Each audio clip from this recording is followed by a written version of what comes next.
한 주간 평안하셨습니까? 예, 이번 주는 그래도 따뜻하게 좀 보냈던 것 같기도 합니다. 예, 제가 기도하고 시작하겠습니다. 참으로 고마우신 아버지 하나님, 은혜를 감사드립니다.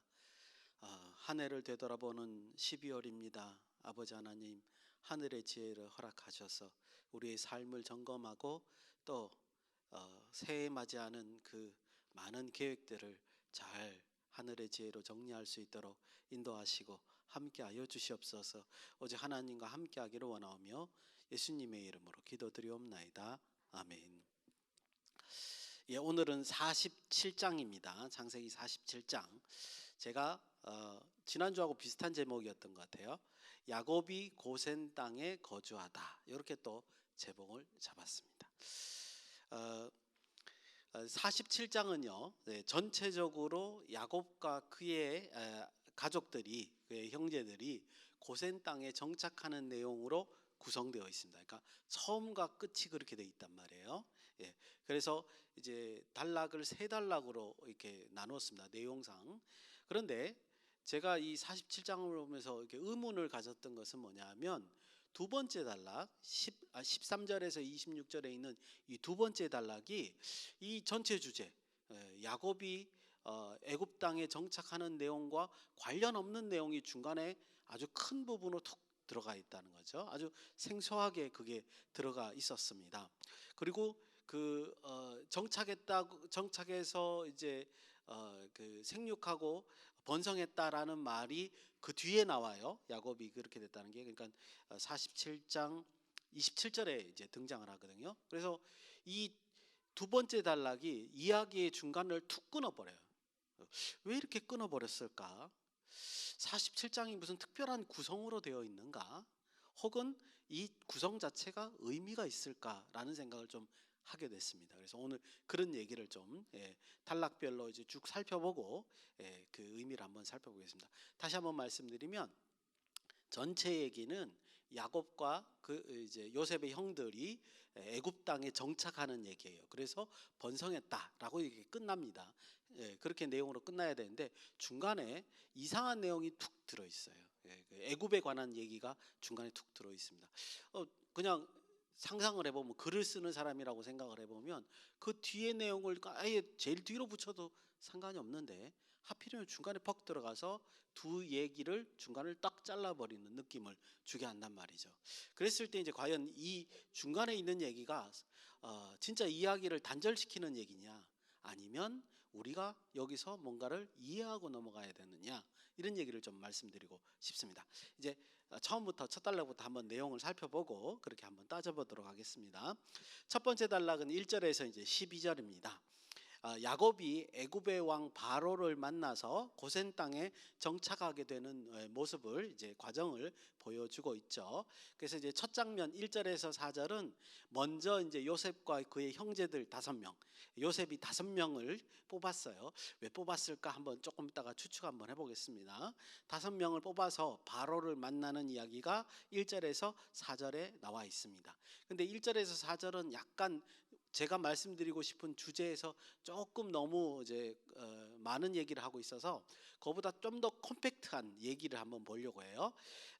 지난주에 봤던 46장 34절, 34절에 요셉이 자기 형들에게 당부하는 얘기를 그대로 답습하는 게 47장 1절에서 4절이에요. 그러니까 요셉이 먼저 형들에게 부탁을 하고 이렇게 말해라 라고 부탁을 하고 그걸 그대로 말하는 과정이 대화 내용이 이제 47장 1절에서 4절입니다. 말씀이죠. 그래서 창세기 46장 34절을 우리 한번 같이 읽어보도록 하겠습니다. 이게 굉장히 중요하다는 거죠. 34절입니다. 46장 34절입니다. 시작.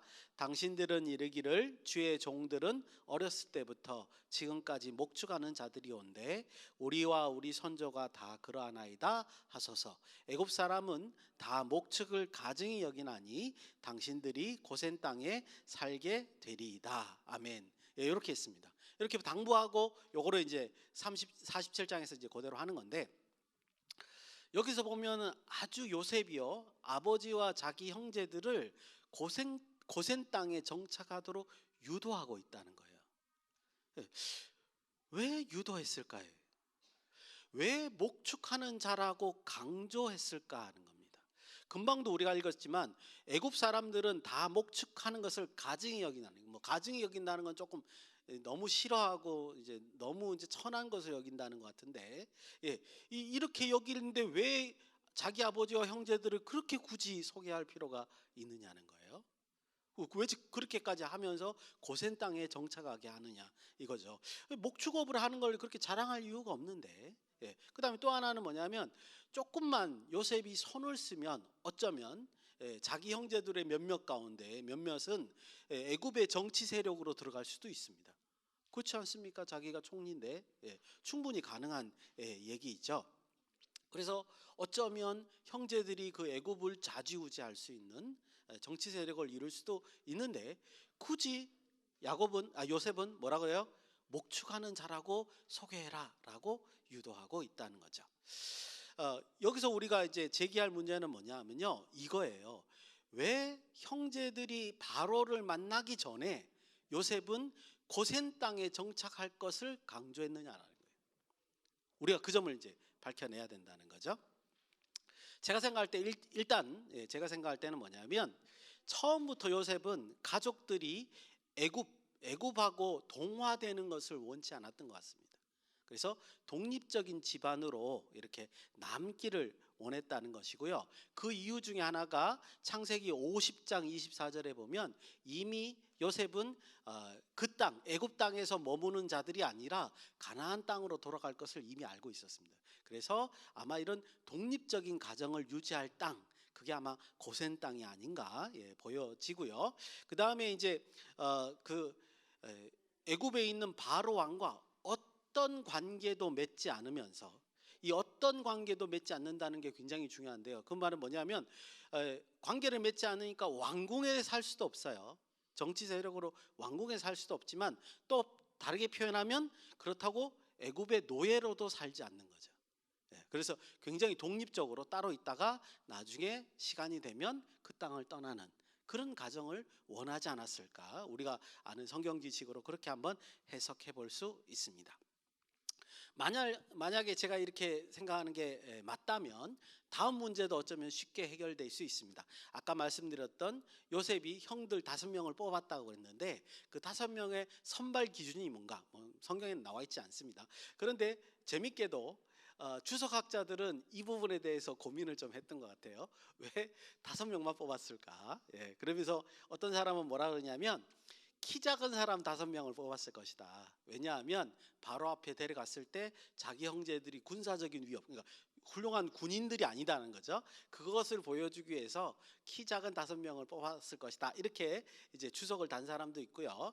그다음에 이제 칼빈은 뭐라 그랬냐면 나이가 제일 작은 사람, 그다음에 나이가 제일 많은 사람, 이렇게 이제 양극단의 나이인 사람들을 뽑아서 5명을 뽑아서 이제 데려갔을 것이다. 그래서 바로가 스스로 이제 요셉의 형제의 나이들이 이렇구나라는 걸 인식하게끔 만들려고 그렇게 5명을 데려갔을 것이다. 이렇게 이제 설명을 해놨습니다. 주석을 달아놨습니다.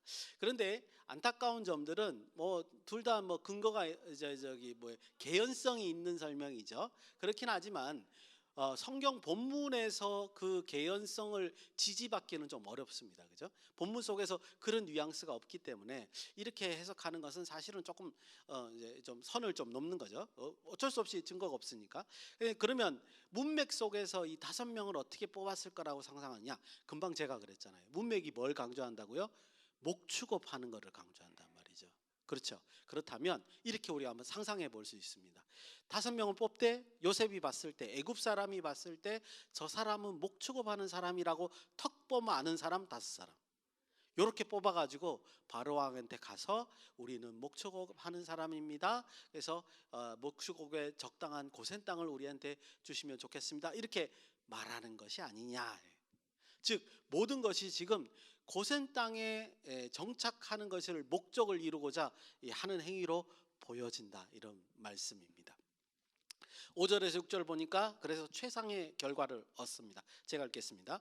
바로가 요셉에게 이르되 내 아버지와 내 형들이 내게 왔은즉 애굽 땅이 내 앞에 있으니 땅의 좋은 곳에 내 아버지와 내 형들을 거주하되 그들이 고센 땅에 거주하고 그들 중에 능력이 있는 자가 있거든 그들로 내 가축을 관리하게 하라. 이렇게 이제 이제 허락을 받게 되죠. 그래서 이 내용 속에 이제 약간 뉘앙스가 뭐냐면 고센 땅은 애굽 사람들이 별로 좋아하지 않은 땅인 것 같아요. 예, 그래서 이제 고센 땅을 주는 거에 대해서 그렇게 부담 없이 이제 야곱의 가족들을 그 고센 땅에 정착하게 됩니다. 그래서 11절에 보니까요, 요셉은 바로의 명령을 따라서 고센 땅의 가장 좋은 곳 람셋이라는 곳을 이제 그들의 소유지로, 그들의 땅으로 이제 갖게 되는 거죠. 그래서 마치 12절은 해피엔딩으로 끝나는 것 같이 보입니다. 저도 만약에 뒤에 27절 이하의 내용이 없었다면 여기서 이야기가 끝나는 것 같이 느껴졌을 거예요. 그리고 새로운 이야기가 13절에 시작하는 것 같이 보입니다. 그런데 27절에서 또 이 얘기를 하고 있기 때문에 조금 이따 그 얘기를 말씀을 드리겠습니다. 이 첫 번째 단락에서 한 가지 더 살펴보고 싶은 장면은 이제 야곱이 바로를 만나는 장면입니다. 신앙인으로서 이 장면은 조금 더 주의 깊게 봐야 되지 않을까 그런 생각이 듭니다. 8절에서 10절을 제가 읽겠습니다. 한번 잘 묵상해 보시기 바랍니다.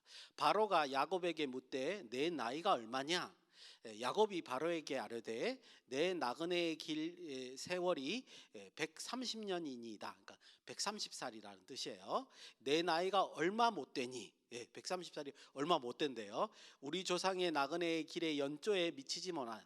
우리 조상들은 더 많이 살았습니다. 이렇게 설명합니다.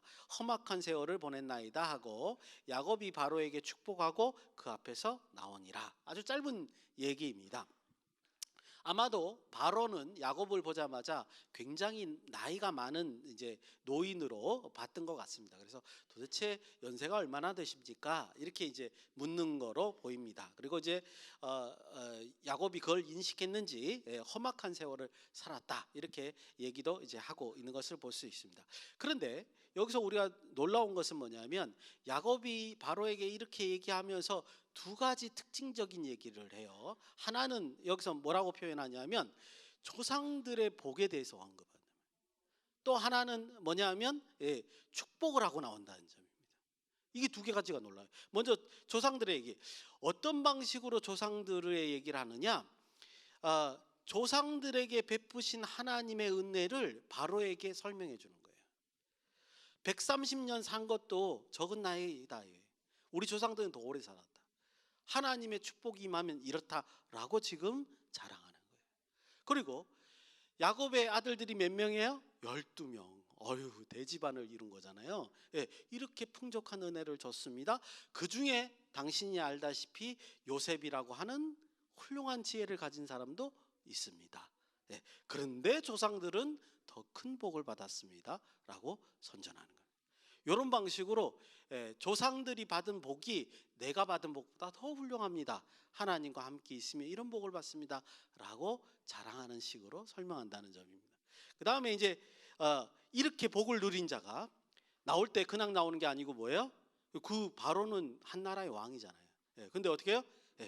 축복하고 하나님의 이름으로 축복하고 퇴장하는 것을 우리가 보게 됩니다. 여러분 당당하게 하나님의 이름으로 축복하고 나오는 거예요. 그 말은 이집트 애굽은 이제 그 왕 자체가 바로가 신이잖아요, 그죠? 그 신보다 더 큰 신이 누구라고요? 하나님이라고 밝히는 겁니다, 그죠? 그렇게 선포하면서 바로의 권위보다 더 하나님의 권위가 높다고 선포하면서 축복하고 나오는 것을 우리가 볼 수 있습니다. 그래서 이런 장면은 우리가 좀 눈여겨볼 필요가 있다 이런 생각이 듭니다. 이제 두 번째 단락입니다. 아까도 말씀드렸던 이제 13절에서 26절인데 여기가 이제 전체 주제에서 조금 벗어난 듯한 딴 얘기를 하고 있는 것 같이 보여요. 요셉의 아버지와 형들이 고센 땅에 정착한 후에 벌어지는 결과들을 좀 보여주는 것 같고, 그러니까 지금 야곱이 도착한 데가 기근 이제 가뭄이 든지 2년째였잖아요, 그죠? 이제 앞으로 5년이 더 남은 거예요. 그 이후에 기근이 더욱더 심해져서 어떤 일들이 애굽에서 벌어지는가를 설명하고 있습니다. 애굽의 내용이 이제 반복되기 때문에 간략하게 요약하면 애굽의 모든 것, 돈, 가축, 땅, 사람, 이제 무슨 말이냐면 곡식이 없으니까요. 처음에는 가진 돈을 다 줘서 곡식을 사옵니다. 그래도 이제 곡식이 모자라요. 그러니까 뭐야? 가축을 팝니다. 그 다음에 그것도 모자라요. 땅을 팝니다. 그래도 안 돼요. 그러니까 뭐야? 노예가 됩니다. 이래서 애굽의 모든 것이 곡식으로 바꾸면서 누구의 손으로 다 들어가요? 바로의 손으로 다 들어가게 귀속되게 되는 것을 여기서 잘 설명하는 단락입니다. 특별히 우리가 좀 눈여겨보실 게 뭐냐면 13절에서 15절에 보면 세 번씩이나 땅을 한꺼번에 얘기해요. 애굽 땅과 가나안 땅, 이렇게 두 개를 한꺼번에 연결해서 세 번이나 강조합니다. 왜 이렇게 애굽 땅과 가나안 땅까지를 얘기를 할까? 먼저는 아마 모든 지역이 그렇게 가뭄이 심했다 이런 걸 강조하는 것 같아요. 기본적으로는. 그 다음에 더 중요한 건 두 번째인데, 두 번째 이 의미는 뭐냐면, 어차피 야곱이 그 가나안 땅에 있었어도 어쩔 수 없이 애굽으로 내려올 수밖에 없었다. 곡식을 구하기 위해서. 그것을 여기서 강조하는 겁니다. 즉 요셉이 그렇게 야곱을 부르지 않았다면 오히려 더 고생하고 내려왔을 것이다 라는 것을, 더 큰 피해를 입지 않고 이렇게 온 것에 대해서 지금 여기서 설명하는 것이 아닌가, 그렇게 보여집니다. 그런데 이제 앞에서 제가 서두에 말씀드린 것처럼 왜 굳이 이런 설명이 여기 중간에 있느냐 이거죠. 차라리 47장 맨 뒤로 가도 자연스러울 것 같은데 이게 중간에 떡 끼어 있는 거죠. 먼저는 그냥 나중에 이제 조금 더 정확한 말씀을 드리겠지만, 일단은 이 순서대로 한번 묵상을 해보니까 이렇게 결론이 나더라고요. 하늘의 지혜를 요셉이 사용을 했죠, 그죠? 꿈을 통해서 사용을 하고 있는데, 지금 앞에 있는 요셉의 이야기가 끝나고 그 다음에 애굽에서 그 하늘의 지혜가 어떤 결과를 애굽에게 주어지는가, 그 결과를, 선한 영향력이 무엇인가를 표현하는 게 아닌가 보여지고요. 그리고 27절 뒤에 있는 내용은 이제 야곱의 가족에게 어떤 선한 영향력이 있는가, 이렇게 이제 굳이 맞춰 보니까 앞에 거는 13절에서 그 26절까지는 애굽의 하늘의 지혜가 선한 영향력이 어떻게 미쳐지는가, 그 다음에 27절에서 31절까지는 야곱의 가정의 결국은 어떤 선한 영향력이 미쳐지는가, 그렇게 두 가지 단락으로 나눠지는 것 같이 보입니다. 일단 그렇게 한번 보죠. 14절에서 25절까지의 내용을 보면요, 지금 선한 영향력으로 이 단락을 다시 한번 보는 겁니다. 곡식을 무상으로 나눠주진 않았습니다, 요셉이. 그런데 곡식을 파는 것이 폭리나 억울하게 만들지는 않았습니다. 그죠? 그 내용을 쭉 보니까 굉장히 공정하게 곡식을 판매한 것처럼 보입니다. 근데 문제는 기근이, 가뭄이 5년 동안 벌어지다 보니까 이 일이 자연적으로 벌어진 거예요.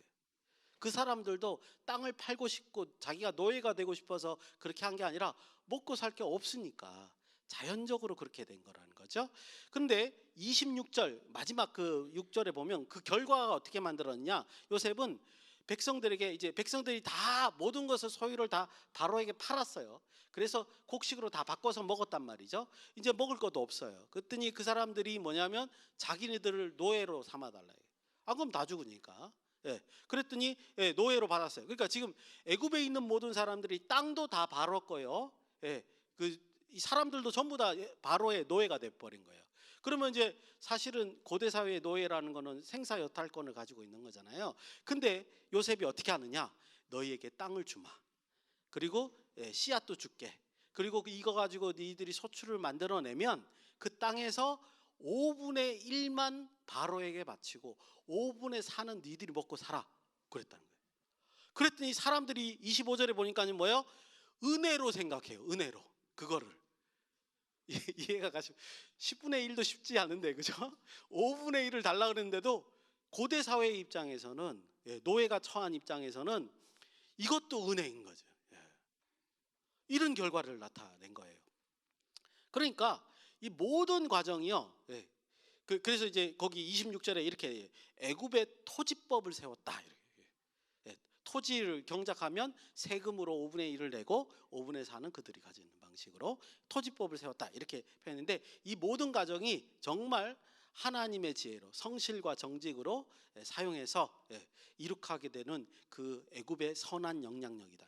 누구도 원망하지 않고 그 상황을 잘 지혜롭게 넘어가는 그런 일이 아닌가 이렇게 이제 보여집니다. 이렇게 선한 영향력으로 보니까 이 단락을 이렇게 볼 수 있다는 거죠. 그리고 이제 특이한 거는 22절과 26절에 아주 독특한 표현이 하나 있습니다. 그 가운데 제사장의 토지는 바로의 소유가 되지 않았다 이런 표현이 두 번이나 이제 반복되고 있는데 그 이유는 여기에도 잘 적혀져 있죠. 바로가 제사장들에게, 그러니까 여기서 제사장들은 애굽의 제사장들입니다. 제사장들한테 월급을 줬기 때문이죠. 그러니까 바로가 월급을 줬으니까 당연히 양식이 떨어질 리가 없죠. 그러니까 왜 요셉이 제사장들의 토지까지는 수용하지 못했느냐? 뭐 한 거예요? 월급이 있었으니까 살 수 있으니까 땅을 팔지 않았을 것이고, 그래서 수용하지 못한 겁니다. 즉 이 말은 다른 말로 표현하면 바로가 자기의 권위로 세운 규칙은 요셉이 깨지를 않는 거예요. 그건 존중하면서 지금 지혜롭게 성실하게 이 일들을 착실히 수행했다. 그런 이제 어떤 예외의 기록을 여기다가 남겨주는 겁니다. 이제 마지막 27절에서 31절입니다. 야곱이 147세가 돼요. 그러니까 17년을 130세에 이제 바로를 만났는데 17년이라서 147세가 되어서 자신의 죽음이 가까워짐을 알고, 근데 정작 저기 야곱은 언제 죽어요? 50장 가서 죽습니다. 아직 안 죽습니다. 147세에 자기 죽음이 가까워짐을 알고 요셉에게 자기가 죽거든 자기 조상 가나안 땅의 조상의 묘지에 장사해 줄 것을 당부하는 그런 내용입니다. 근데 이제 이 내용이 전체적으로 그런데 근데 이 단락의 전반적인 내용은 뭐냐 하면 아까 말씀드린 대로 이번에는 야곱의 가족에 선한 영향력이 어떻게 미쳤는가 그 결과를 여기다가 정리해 놓고 있죠. 먼저 그것부터 살펴보면 27절에 보니까 뭐죠? 이스라엘 족속은 생업을 얻어 생육하고 번성하였다. 그 고센 땅에서 그렇게 됐고 28절에 야곱은 애굽 땅에서 17년을 거주하고 147세가 되었다. 이렇게 이제 표현하고 있습니다. 그러니까 17년을 애굽 땅에서 살고 있었다는 말 자체가 이제 뭐야? 제대로 이제 정착했다. 안정되게 이제 일어나고 있다. 드디어 결과적으로 말하면 야곱의 가족들이 생명을 구원받게 되었다. 이렇게 이제 이해하면 되고 이제 가뭄도 다 지나갔습니다. 그리고 나서 야곱이 이제 자기가 나이가 들어서 노쇠해지고 이제 죽을 때가 가까워지니까 뭔가 해야 될 일이 생각난 거예요. 그게 뭐냐? 요셉에게 다짐을 받아야 되겠다. 이런 생각을 한 것 같습니다. 29절에서 30절 우리 한번 같이 읽어보겠습니다. 시작. 이스라엘이 죽을 날이 가까우매 그에게 이르되 이제 내가 내게 은혜를 입었거든 청하노니 내 손을 내 허벅지 아래에 넣고 인애와 성실함으로 내게 행하여 애굽에 나를 장사하지 아니하도록 하라.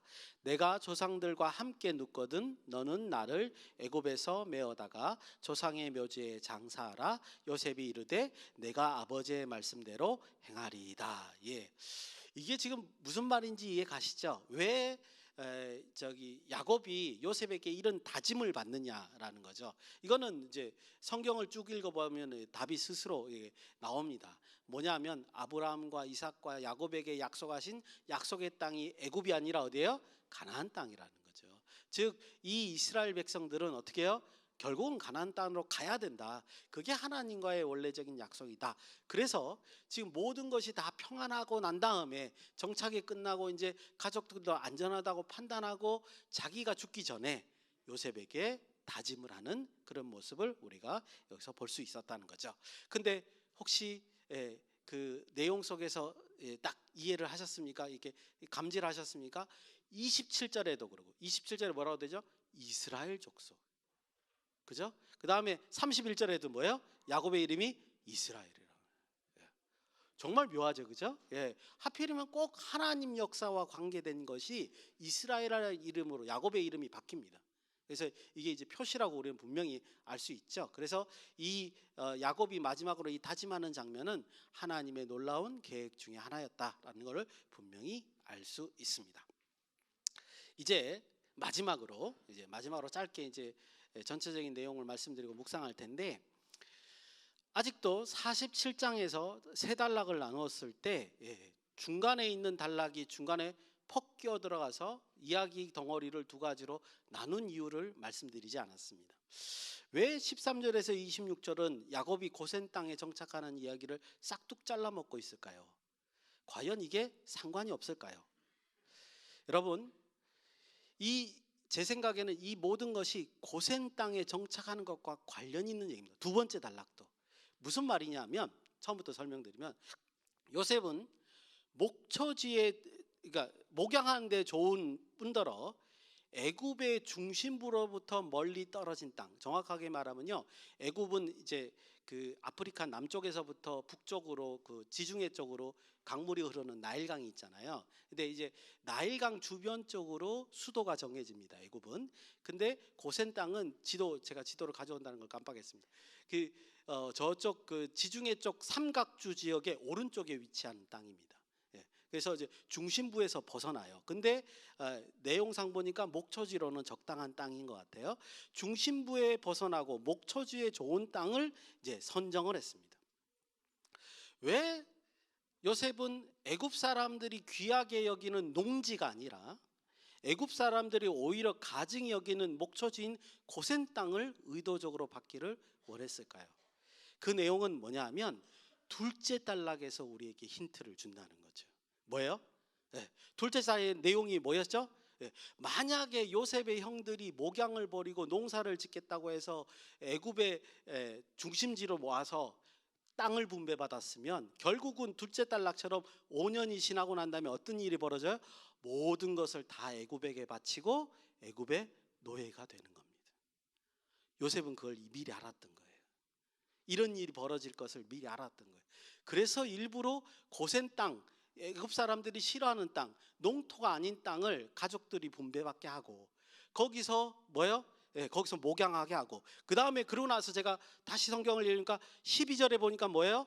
아버지와 형제들을 목양을 계속하되 그 쌀을 대는 건 누굽니까? 요셉이에요. 요셉이 자기 월급으로 형제들과 아버지를 복양을 하고 그 땅을 계속 유지하면서 목양을 하게 했던 거예요. 그러고 난 다음에 또 여러분 몇 절일까? 27절을 보니까 어떻게 돼요?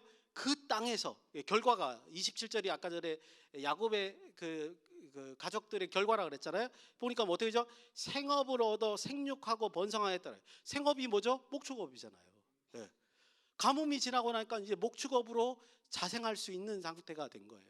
그래서 거기서 고센 땅에서 이렇게 이렇게 생육하고 번성할 수 있게 되었다라는 거죠. 그러고 나서 다시 46장 마지막 부분 28절에서 34절을 보니까요, 제가 그때 마지막 그 지난주 할 때 말씀 때 그렇게 말씀드렸죠. 이 마지막 28절에서 34절은 20년 만에 야곱과 요셉이 상봉하는 장면이다. 그래서 만약에 드라마 작가라고 한다면 여기를 굉장히 강조해서 그릴 텐데 이상하게도 내용이 굉장히 짧다. 그렇죠? 오히려 요셉이 자기 아버지와의 대화, 자기 형들과의 대화가 여기에 더 많이 기록돼 있다. 참 이상하다 그랬는데 그것을 다시 보니까 이제 이해가 가는 거예요. 왜 이해가 가죠? 요셉의 계획 속에 하늘로부터 온 지혜, 그 지혜로 요셉의 계획 속에는 아직 자기의 형제들이 구원받는 게 끝나지 않은 거예요. 퍼즐이 하나 남겨 있는 거예요. 뭐냐? 애굽 땅에서 와서 정착하는데 어디에 정착하는 게 퍼즐이에요? 고센 땅에 정착하는 것까지가 퍼즐이었던 거예요.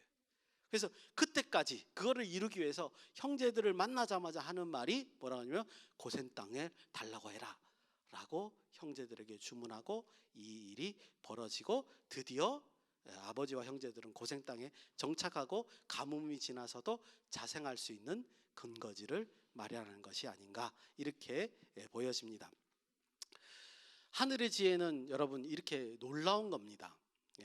우리는 요셉이 했던 말과 행동을 역추적해 봄으로써 하늘의 공급한 지혜가 무엇인가를 이렇게 더듬어 갈 수 있었지만 이거를 다 따져보니까요, 인간이라고는 감히 상상하고 계획할 수 없는 놀라운 계획들로 하나님께서 우리를 구원하고 계신다라는 것을 살펴볼 수 있었습니다. 12월이죠. 2022년을 이제 되돌아보는 그런 시기이기도 합니다. 근데 이 12월에 좀 더 이게 깊이 묵상하셔야 될 것 같아요. 우리의 삶이 과연 이런 하나님의 놀라운 계획들이 22년 안에 어떤 일들이 있었는가? 내가 묵상하면 묵상할수록 어쩌면 찾아볼 수 있지 않을까 생각되고요. 또 2023년 새해에는 어떤 기적으로 우리를 인도하실지 기대하시고 기도하시는 저와 여러분이 되시기를 예수님의 이름으로 축원드립니다. 기도하시겠습니다. 고마우신 아버지 하나님, 은혜를 감사합니다. 감사한 것을 감사할 줄 알고 또한 은혜를 기대할 수 있는 우리 모두가 될 수 있도록 역사하시고 함께하여 주시옵소서. 예수님의 이름으로 기도드리옵나이다. 아멘. 수고하셨습니다.